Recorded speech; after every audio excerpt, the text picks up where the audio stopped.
Herzlich willkommen, meine Damen und Herren. Welcome, Bitte die ladies and gentlemen. Fotografen, I would sich like to nun ask the zu setzen. photographers to take their seats, please. Bitte die Fotografen nochmals sehr Once again, herzlich may I sich ask you, jetzt the photographers, hinzusetzen, weil wir to möchten sit gerne down, please, schon etwas verspätet because mit der we would like Pressekonferenz to start beginnen. the press conference now, which is a little late anyway.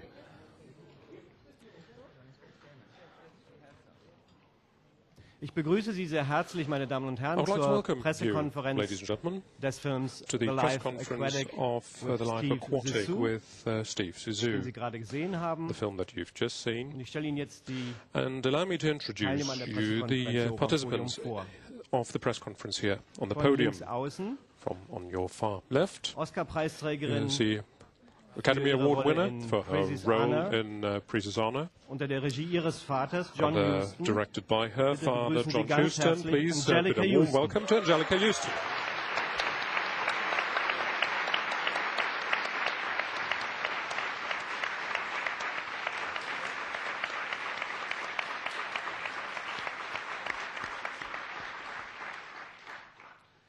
Zum zweiten Mal in Berlin For the second time in Berlin here in the competition with a film. Ich glaube, es war vor 3 Jahren, I think it was 3 years ago he was here Film, for the first time with the third film, The Royal Tenenbaums, also starring Angelica Huston. This time he's come back to Berlin with his fourth movie. This is Wes Anderson, the director.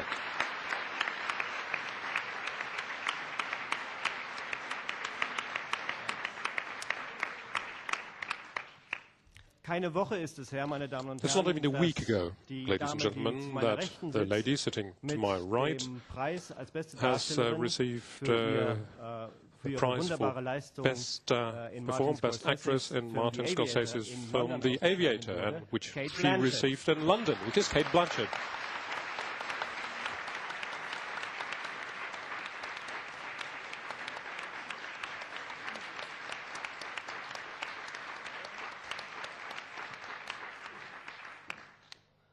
Da ist eine sehr, sehr volle Pressekonferenz. Now, since this press conference, as we see, is very full, I would like to remind you of our rules. So please only ask your questions once you have the microphone. There are 2 microphones here in the press conference room. Please put your hands up if you want to ask a question, so we see where we need the microphone. Now, only once you have got the microphone, please introduce yourself and then ask your question. So where's the first question, please? Wo ist das Mikrofon? And where's the mic? Gut, bitteschön. Please. Hi, Susan Hannaford, People Magazine. I have a question which I hope is in the spirit of this very, very funny film. The question is, it used to be that tattoos were something that only seafaring types, like the ones in your movie, had, but now they're all over Hollywood. So who in the Belafonte actually had a tattoo in real life? And if you would be so gracious, could each of you share with us how many tattoos you might have and where they are? And if you don't have any tattoos, why not? And one last question for Miss Huston. What's happening with your Maria Callas film, if you might comment on that? Thank you. I think I can address the tattoo one. Noah Taylor is covered with tattoos, and they're all nautical, marine type things. Owen Wilson has a shamrock that says luck. Kate, what is your tattoo? It's a D and an A, and I have to get an R. It's a D and an A. All right, they're her family members are tattooed. And anybody else have a tattoo on the movie? I'm tattoo-less. Me too. In life and in film. Yeah, and Bill Murray has a tattoo that we put on him that has his ex-wife's name, but that's been crossed out and replaced with the name of his submarine. What about you? That's why I don't have tattoos. Have nothing. You got to cross them out or take them off. Wir haben eine zweite Frage hier. There's a second question up front here, please. Oh, the Callas question. Sorry about that. Well, actually, the Callas question is who? Ariana Stassinopoulos wrote a book on Maria Callas, and we were talking about doing that book as a movie, and I thought that the one person really apart from Luchino Visconti, who was dead, would be Franco Zeffirelli. And so Franco Zeffirelli came to Santa Barbara, stayed in her house for 3 weeks, was cooked for by her mother, and ultimately went off and made the movie without either of us. So in answer to your question, that's what happened. Okay, die nächste Frage war hier vorne. Next question was right here in the front, please. Wer hat das Mikrofon? Bitte Who has the mic? Ja. Please. Oh, sure. My name is Eric Kirschbaum from Reuters. I'd love to hear from all three of you how you think Jacques Cousteau would react to this film. Do you think he'd laugh, or do you think he'd not find it that humorous? Well, I couldn't even begin to speculate about how Cousteau would react, but I can tell you how we intended it, which is that he's sort of the inspiration for the whole thing, and he was my hero as a kid. I mean, not only was he an oceanographer, but he was an inventor and a filmmaker and kind of a movie star, and I've always been kind of fascinated with him. I would think that he would like it because he always liked attention, and he liked, stirring something up. So, and, just to have everybody spend years of their lives making something that's sort of inspired by your work. But I don't know. The movie, ultimately, it's not about him. It's about, it's more intimate and about people that I know and that sort of thing. So, I don't know. Do you guys have anything to say about it? Dort drüben war eine Frage. There was another Hi, my question. name is Camilla Jorgensen. I'm from Denmark, Nosferatu. I have a question for Cate Blanchett first. What attracted you to this part? And second of all, I have a question for Wes Anderson. What part does music play in your movies? Wes attracted me to the project, and I think it's unlike any other script that you read. A lot of scripts these days you feel have been shopped around, and anyone could direct them, and they get changed accordingly. But Wes writes really specifically, and you read it knowing that he's going to direct it because he's an auteur. And then, and my part was about the music. The music, well, for me, when I'm writing, when we're working on the scripts, there's always a certain amount of music that I already have in mind. And in the case of this, the key thing were these David Bowie songs that are performed in Portuguese, and that was sort of, and I listened to a lot of Bowie while we were writing, and it's always sort of in the mix from early on, and also the guy that we cast in that part, Sal George, he played music for us on the set, and it was always so he kind of fulfilled the same role on our crew that he fills in the crew on the movie, and that kind of gives it a very kind of romantic feeling when you're filming. I mean, because most of the filming is not romantic at all. Here's the next question, please. Anne-Christine Loranger, Radio-Canada. Welcome back to Berlin. It's a question to all three of you. It's quite an unusual movie. What did you learn out of it as actresses or director? What did you learn that was very important for you? Do you want to go? Well, how to endure hair extensions and contact lenses, I think, was sort of one of the primary things that I learned. But apart from that, I think actually most of my learning process happened outside the movie. I learned about the Virgin Mary, a lot about the Virgin Mary while I was in Rome.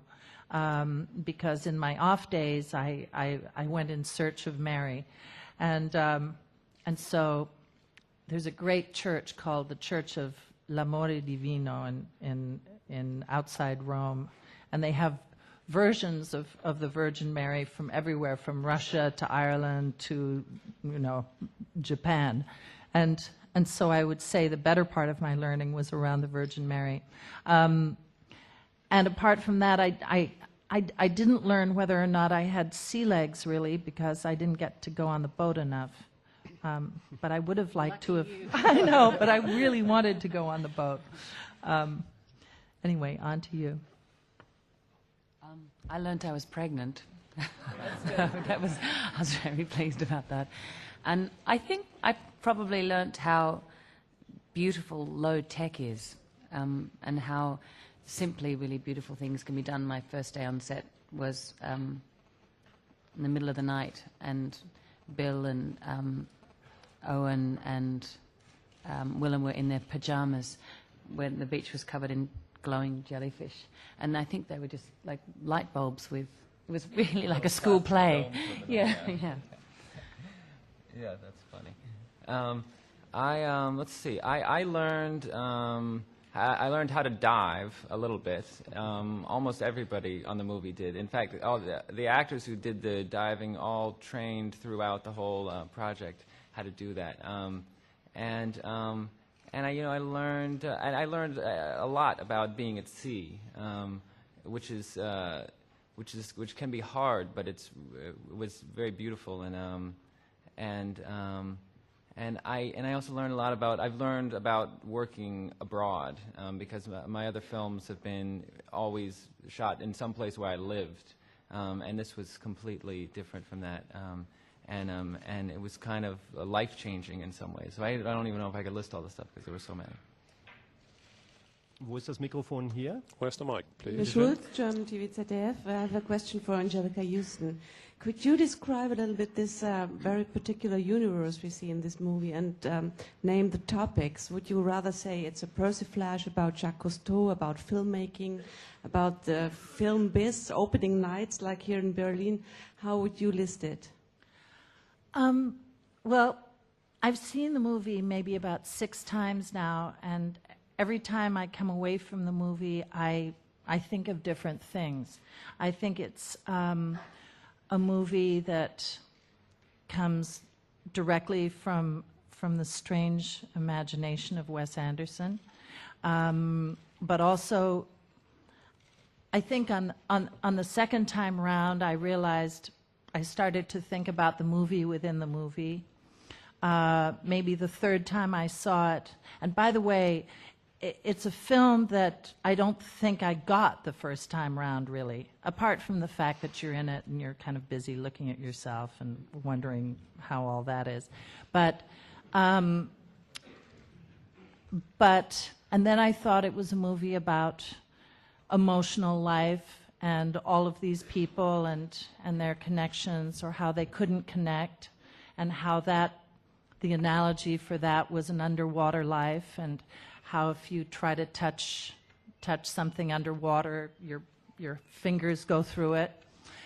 And I think it's a movie about love and the intangibility of love, and I think it's about a strange family that comes together, and how what you think is real isn't. It's about many, many things, and every time I see the film, something else occurs to me, and that's why I think the film is so brilliant. It never stops making me think, and that's why I love to go to Wes World, as I call it. Hier drüben eine Frage. One over here, Michaela please. Heisenberger, I'm working on a book project for Edition Dia Berlin. A question to Mr. Anderson about topics. Is this also a film about solitude on the red carpet?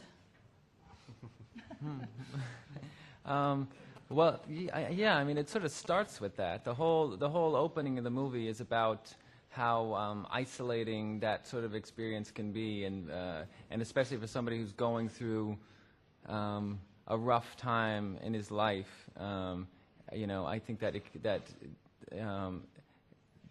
an experience like that can be very isolating. So, in the end, it's a movie about a filmmaker as much as it's about an oceanographer, I suppose. So I think that's definitely part of it. Hier drüben war die nächste Frage. It's Meenakshi Shetty from the Times of India. I wanted to ask if I just found it so interesting, the resonances between your film and Finding Nemo, also an underwater thing, but much more about family bonding and relationships. Were you disappointed it got there before you? Yes. But I haven't seen it yet, but I know it outgrossed us domestically. But we're hoping to compensate with the international. Yes, please. To Mr. Anderson, how did you go about casting this film with actors? Did you have actors in mind as you wrote the script? And this is as a major American Hollywood film, how much say do you have in the end in casting the actors that you want to have? Well, some of the parts I wrote for people who I already knew, and then other parts are people who I wanted to work with. So I just cast who I want, and Cate is someone who I've loved in dozens of movies, and Angelica is someone who I've written for before, and I try to cast people who I feel like are all going to become friends, because I feel like all the movies I've made are sort of about friendships and the problems of friendships and families and things, and that's sort of what the sets are like. I kind of feel like, usually it's sort of a reunion at the beginning of one of my movies, anyway, well, that's all I got. I think there's a lot of Fellini in your film, especially if you look at the sets. And the set of the boat also reminded me of The Ladies' Man, film by Jerry Lewis. Could you talk a little bit about your influences in this regard? Yes, well, I think Fellini is a huge presence at Cinecittà. Even now, people talk about him every day. And we shot on his stage at Cinecittà. And there's something about the unreality, and like the thing that Cate mentioned about the electric, there's something called electric jellyfish that are just like plastic domes with light bulbs, glowing, and those kind of effects, and even the artificiality of the shark that comes at the end of the movie, the underwater life in the movie, are all kind of, I sort of relate those to Fellini, I guess. The Jerry Lewis connection, I know what you're talking about, but it's not something I ever really contemplated. Well, you should look at it. I know, I've seen it. Yeah. Okay. Hier ist die nächste Frage. Hi, Rübeyer, a screenshot. Your pictures in the movie are full of irony, and also irony about irony. So, do you have those pictures in mind in the stadium of scriptwriting, or is it the cameraman or the art director or whatever? Or, is this you, or is it Max Fischer from Rushmore or whatever? Probably whatever is probably the best, if I get to choose one. A movie like this, there are many collaborators, and everybody's bringing something into it. And the same way that these actors bring their own ideas and themselves into their parts, somebody like Henry Selick, who was animating the animals, I feel like my conversations with him about how he would animate these models were very similar to the conversations I have with actors. They were just about how do I take, for an actor, they're taking something on a page and trying to bring it to life, and he's taking this object and bringing it to life, and he wants to know how it should move and how that's going to affect the characterization of some fish. And in the same way, there are conversations with everybody. The production designer and the costume designer, Milena Canonero, the costume designer, had lots of ideas that sort of just, help to kind of create an alternate reality that the movie takes place in. So so everyone together. Weitere Fragen? More questions? Yes, please wait for the microphone. Wes Anderson again. Angelica Houston said it took 6 times to figure it out. Is that the case for everyone? Do we all need 6 times to figure this movie out? And another question for Cate Blanchett is, do you enjoy making movies like this more than The Aviator? Is there a big difference? Can you relax a lot more while doing this, or do you laugh more? Maybe talk a little about the differences of the 2 movies. I don't think it took 6 to finally like it, though. Yeah, I mean, no. I think it was somewhere in the middle, maybe the third or something. I'd have to qualify that a bit. I think I'm still working it out to a large extent. But what I'm trying to say is the more I see this movie, the more thought it provokes in me. And that's why I really love it. It seems very simple on the surface, and then you start to think and dream on it, and it becomes many things. But I do think it's kind of a complicated movie, and it's not. It's hard. I don't know exactly how to present it to people because it's not exactly it's not any kind of traditional adventure movie. It's not a comedy or a drama specifically, one or the other. It's hard to know exactly what it is, and I think it probably is something that for a lot of people may take some getting used to or some thought to kind of figure out what it is we're even going for, because it's sort of a lot of things at once. Yes, please.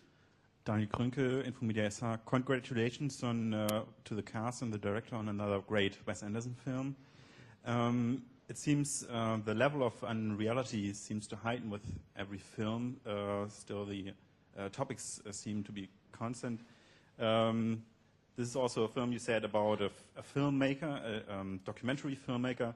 Would you be tempted to do a documentary on your topics, on family values and friendship values? Well, yeah, about how the unreality increases. That's. Yeah, I mean, in a way, this movie, the setting is such a fantasy, and when we decided to make the underwater life, to make it all sort of invented, that takes it further. Also, I think we could have shot real wildlife, but there's so much of that already out there. Just on the Discovery Channel and all over the place. They're doing it better than we would have been able to. So we were just trying to make something that people wouldn't have seen already. But I do have a documentary that I was thinking of, that I'm thinking of doing, but it's about Fran Lebowitz. So it's not really about family values. It's just about a person.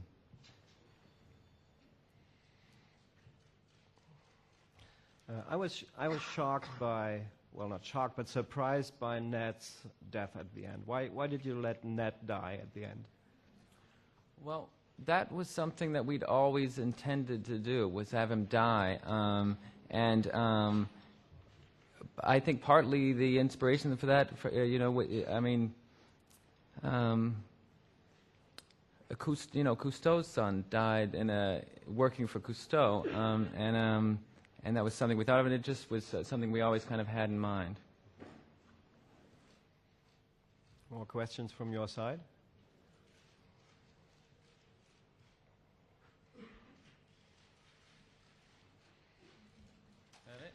No? We have a question over there. We need a microphone. Hello, I'm Fulvia Caprara from La Stampa, Italian newspaper. Can you tell us something more about your shooting in Cinecittà? Because we are very curious that you stay in Rome for a long time, and so thank you. Yeah, well, Cinecittà, I think it's a beautiful, amazing place to film. It's completely unlike working in America. All the artisans who do the work there are skilled in ways that our people really aren't. And there's they come from a tradition that goes back so much further. At the same time, if you want to shoot through lunch, they're going to just close the cafeteria, and there's nothing you can do about it. And that's a different tradition also. But yeah, we had a really beautiful experience there. It's an amazing place. It was also great to go to lunch in the trattoria across the road and bump into Dino De Laurentiis and Giancarlo Giannini, which is really fantastic. A question for everybody of you. Could you please all give a short comment on the look of the film, on this colorful universe, of this shrill, flashy style of the film? maybe you could say a little sentence, all of you. Thank you. Sentence? You have a sentence from that? Well, a lot of it, we just had to trust Wes, like when we're all in the submarine at the end. There was nothing to look at it but a bit of tinsel, which you could hear rustling. And so Wes was describing it, saying, Kate, to your left, there's a school of pink jellyfish. And so you just had to imagine it. And that, for me, was completed when I finally saw it. So it was all in Wes's head, and you just had to trust. Yeah, I feel like that submarine was a fire hazard. You all were bolted, 12 people bolted into breathe it. very well, yeah. Yeah, that was very dangerous. We almost died. Instrument panel went on fire. Oh, that's right. I Yes. forgot about Remember that. that? Yeah. Yes. And Bud Ford began to... Yeah, then they sort of lock you into it. I think, may I speak? Yes. Well, Milena Canonero, I think, is a great genius whose work I've admired since Barry Lyndon, all the way through Chariots of Fire, through Bugsy, through a great many movies that I've been very impressed by the look of. And I'd always wanted to work with her, and so when I heard that Wes was working with her on this movie, I was very excited, because I think she has extraordinary ideas, and so does he, and I knew it would be a great collaboration, and I wasn't disappointed.